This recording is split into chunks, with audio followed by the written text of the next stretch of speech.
Welcome, I'm Dr. Janine Bowring, naturopathic doctor, and today I'm discussing chronic stress, adrenal fatigue, and what are some of the causes of low adrenal function or adrenal fatigue. So one of the ones that you may not have heard of before is something called leptin resistance. So if you missed my show on leptin resistance, make sure that you check that out.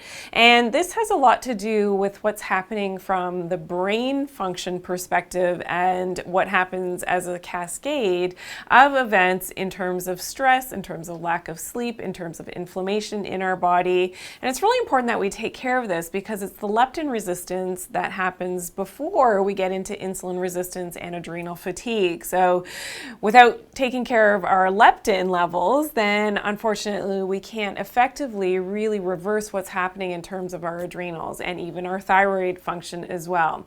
And this has a lot to do with our brain and the messages that our brain sends to our other organs. It's really important that we understand that the PVN, which when we take a look at this picture, we can see that the PVN is the master controller of the adrenal glands. The PVN sends that message to our anterior pituitary, which then sends a signal to our adrenal glands to secrete that cortisol. And when this gets out of balance because of the negative feedback loops, then we run into difficulties and can have these, of course, symptoms related to adrenal fatigue. So making sure that we're addressing our leptin is a great way to get this started and get this rolling, and often, something that isn't discussed. So make sure you check out that video and, fix that leptin problem to begin with.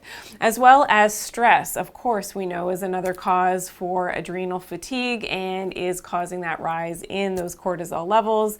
Negativity and your outlook on life can also be a cause for this, as well as fearful thoughts. And this is something that I think a lot of people can relate to, especially, more recently in the last year or so, with a lot of fear-based information that comes our way, depending on our inputs and from watching the news and things, that definitely adrenal fatigue is a big culprit in terms of why people simply aren't feeling well. As well as dietary causes. And here's sort of the catch-22. You're not feeling great because of the stresses, and yet, you start to gravitate towards the wrong foods like caffeine and sugar. So, a little bit of coffee, of course, is okay, and a little bit of sugar might be okay for most people, but overdoing it with these foods as stimulants can further deplete the adrenal glands and make you feel less well. As well as other nutrient deficiencies, of course, like DHA, magnesium, iodine. These can all be culprits as well in terms of that adrenal function. Now, another thing that, a lot of people kind of be happy about this, but too much exercise is not good for the adrenals. So excessive exercise, overdoing it and overtaxing yourself, especially with, a lot of cardiovascular training and prolonged training that is exhaustive, can actually be exhaustive to the adrenals as well. So, finding the right type of training. Exercise is important for the adrenals, but overdoing it definitely can cause that adrenal fatigue.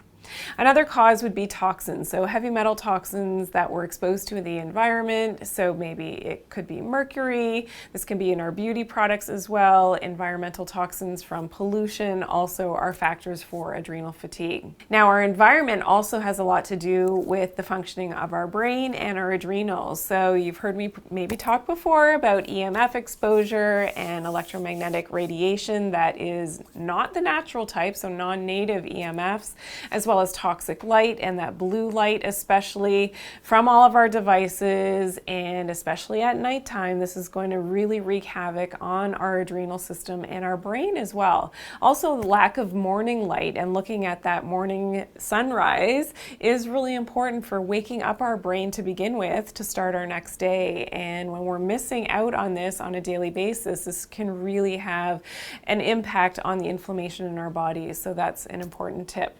As well as lack of sleep. So proper sleep, this is when our brain and our nervous system is able to regenerate and detoxify. So lacking that proper sleep is definitely a problem when we talk about adrenal health. Also low thyroid function, which is all part of the leptin resistance, and what's happening in the brain as well is related with the inflammation as well, which is another cause for adrenal fatigue.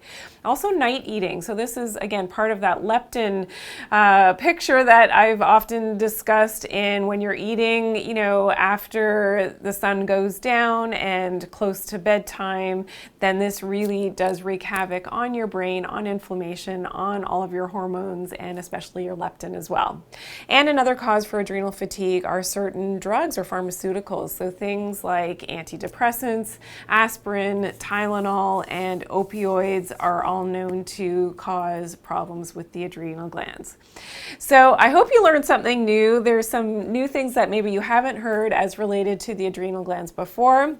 If you do have any questions, I would love to hear from you. Please leave them in the comments below. And also, please be sure to share this video with someone that you know will benefit from this information. I appreciate a big thumbs up on this video. And if you're new here, welcome in. Make sure that you're subscribed and you turn on your notifications so you always get my newest and latest uploads. And remember to always take good care of your health and do it naturally. Thanks for watching today.